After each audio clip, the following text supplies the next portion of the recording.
So hi guys, good afternoon. Andito na yung inrafting nating goma tree noon. Kakalasin na natin ito. Kasi parang mayroon na siyang bagong sibol na sanga. So brother, kakalasin mo nga. Balatan mo lang. Butusan mo ako. Oh, sige. Ito lang, itong ito ta. Ano? Hiwain mo lang. Dali na. Dahan-dahan lang kasi magalaw yung ano niya sa ilalim. Yan, kakalasin na ni brother. Ang brother ko dyan. Father. Yan. O, sige, ito. Dahan-dahan lang. Baligtad yata eh. Yan. So, ayan guys, papakita lang namin. Oh, yun. Nagkaano na. O, tingnan nyo guys ha.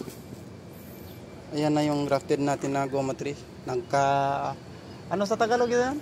Kasanga? Nagkasanga? Oh, yan. Nagkasanga na. Tumibol na. Balkasin mo na nga brother buo to. Huwag mong tanggalin mo na yan kasi bago lang yan. Bagong mga tanim ko yan. Yun. Pagaganda. Balatan mo na yan. Tingnan mo kasi mayroon pang bagong sibol sa ilalim yan. Ayun. Galing. Thank you. So, ayan na po ang ating goma tree. Mga ilang araw pa lang yan. Anong tawag yun, Jen?